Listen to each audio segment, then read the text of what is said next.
Live from downtown Detroit, home of WDIV and Click on Detroit, Local 4 News at 5 starts now. The Local 4 defenders right now breaking down the incredible call to 911 after a man goes on the attack for being asked to put on a mask. A customer just stabbed another customer over a mask. Now at 5 o'clock, what really stands out about that call. And Governor Whitmer brings in some heavy hitters to encourage every Michigander to mask up. We're going to begin, though, with concerning new numbers, the highest single-day case count in Michigan in 2 months. The state reporting 891 new cases today, with 4 more lives lost. The Grand Rapids area right now, the hardest hit, though the state says Kalamazoo and Detroit are not far behind. Good to have you with us for Local 4 News at 5. This afternoon, the governor warned if this trend continues, we may be forced to move backwards, shutting down again, specifically mentioning closing the auto plants and pushing schools back online. The governor says to avoid that, we need to wear masks. And at today's news conference, she brought in some reinforcements to push that message. Michigan State basketball coaches Tom Izzo and Susie Merchant, and Michigan women's basketball coach Kim Barnes-Arico. Our Rod Maloney was there. Rod, the governor says we could be on the same trajectory as Florida if this doesn't change. Right. She said a lot of things like that, and essentially what she's saying is things are getting serious again and need to be turned around fairly quickly. And so despite the 900 cases roughly that we talked about just a second ago and the lower death rate, she's still saying no matter how annoying or how frustrating, she says putting on one of these is the right answer in terms of getting things right for this fall. We are at a turning point in our fight against COVID-19 in Michigan. The governor repeatedly asked Michiganders to mask up and even signed an executive order. As rivals, we don't always see eye to eye. Now she's moving to a public service announcement using Michigan's best-known sports coaches, looking to unify the state as a team behind that one idea. Wear a mask. And if that wasn't enough, she brought in several of the college stars to make the point in person, all using the fact they're parents and coaches and leaders of high-level athletes who would like to get back to business. We are Michigan people, and we're here to support our state, and we're asking each and every one of you, please, to wear a mask. We would love for schools to open. We would love for our universities to open. We would love to play those rivalry games that you talked about. But we can't do that. We can't do that without all of you. We can't do that without everyone in our state wearing their masks. Coach Tom Izzo took a tougher stance. But I have been a little disappointed how some of the Michiganders have handled some things lately. There's no task that we can't handle, especially when we tackle it together. And if we want our kids to be in school in the fall, we have to wear a mask. If you want to see college football this fall, we have to wear a mask. Wear a mask. Wear a mask. Wear a mask. So it looks like the message is loud and clear. The question is whether Michiganders will follow. And the governor believes that incentive of making children available to go to school in the fall is the central key to all of this. She talked at length about that and what some of the metrics might be. We'll have that coming up on Local 4 News at 6. Reporting live in Lansing, Rod Maloney, Local 4. Okay, Rod, we'll talk to you then. Well, tonight there is encouraging news on the vaccine front as the first U.S. company prepares to begin phase 3 human trials. Now, those are the large-scale trials designed to see whether this vaccine is safe and effective in a wider range of volunteers. Dr. Frank McGeorge has a closer look at the early results and what's next. Doc? There was initial excitement over these results back in May when the company released the highlights in a press release, but the medical community wanted details. Now that the results are published in a peer-reviewed journal, we're getting them. Massachusetts-based drug maker Moderna says the vaccine it's working on induced antibody responses in all phase 1 trial participants, including Jennifer Haller. I'm very encouraged by these results. I think it shows that they're on the right track with this vaccine. And it's also really exciting that there are many other vaccine trials going on right now all across the world. The trial included 45 healthy adults. Each received 2 vaccinations 28 days apart at 1 of 3 doses. The vaccine was generally well tolerated. Half of the participants experienced mild to moderate symptoms, including fatigue and muscle aches.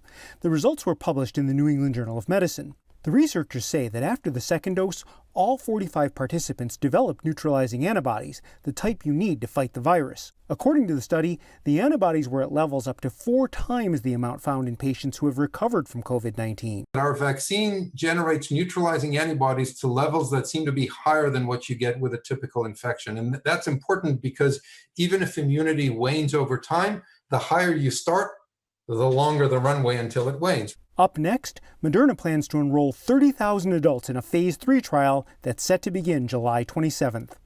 Now, those phase 3 trials will be conducted at 87 locations across the U.S., including the Henry Ford Health System in Detroit. Researchers are hoping to recruit a broad range of adults, especially those whose location or circumstances put them at higher risk of potential exposure to the coronavirus. Back to you. All right, Frank, now this is just one vaccine under study. As of right now, there are 23 in various stages of human testing around the world. Experts say having multiple shots on goal will, of course, increase the odds of success. Wayne Gretzky said you miss 100% of the shots you don't take. A best case scenario, we end up with more than one effective vaccine. The city of Detroit is making more help available for city residents trying to avoid evictions during the pandemic. Governor Whitmer's executive order banning evictions is set to expire tonight. Well, today, Mayor Mike Duggan announced $6 million more being added to a fund that now totals $11 million to help Detroiters stay in their homes. That money pays for programs to offer residents legal and financial help. Mayor Duggan says the goal is to make sure Detroiters are not displaced during the pandemic. United Community Housing Coalition has got lawyers for you if the landlord is evicting you in a way that is legally inappropriate. We'll get good lawyers for you. You do have to pay what you can afford to pay, but there are also programs that will help pay off parts of your back rent. And starting tomorrow, the city will have a hotline and website available for residents that need eviction help. We have all the information on our website. Just go to clickondetroit.com. Trump administration is facing criticism today for ordering hospitals to bypass the CDC and report coronavirus data directly to Washington, raising concerns among some about mixing politics and science. Alice Barr in the nation's capital tonight as hospitals in several states are nearing capacity. Alice. Devin, as the crisis grows, the White House has repeatedly been at odds with some of the nation's leading scientists. And top health official Dr. Anthony Fauci says it has to stop. The Trump administration ordering hospitals to send all patient information to a federal database in Washington instead of the CDC.